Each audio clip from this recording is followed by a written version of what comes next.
পরিষদীয় দল তো প্রথম দিন থেকেই ক্যাটেগরিক্যালি বলেছে আমরা পশ্চিমবঙ্গের বিধানসভায় সদর্থক এবং গঠনমূলক বিরোধীর ভূমিকা পালন করব। সরকারের যেটা ভুল, চোখে চোখ রেখে সরকারের সঙ্গে লড়াই হবে, হাউসের অভ্যন্তরের অ্যাম্ফি থিয়েটারে লড়াই হবে, বিধানসভার চত্বরে লড়াই হবে, রাস্তায় লড়াই হবে। এবং আবারও আমি বলছি যে আমরা এমন কিছু করব না, ধরুন উপরাষ্ট্রপতি নির্বাচন এলো, আমাদের যারা আছেন তারা হঠাৎ উপরাষ্ট্রপতি নির্বাচনে ভোট দেবেন না, এরকম কিছু হবে না। যদি সমর্থন করার হয় বলবো খোলাখুলি সমর্থন করছি, যদি সমর্থন না করার হয় বলবো যে না আমরা সমর্থন করছি না, কিন্তু ভোট না দিয়ে অ্যাবসলিউট নাম্বার কমাবো না।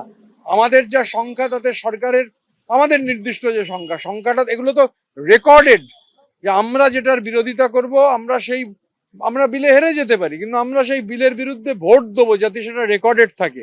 মানে বিজেপির সহযোগী শক্তি হিসেবে ওই ধনকরের নির্বাচনে ভোট না দিয়ে বার্তা দেওয়া, বিল পাস হওয়ার সময় ওয়াকআউট করে যাওয়া, এইটা আমরা এখানে করব না, দায়িত্ব নিয়ে বলতে পারি।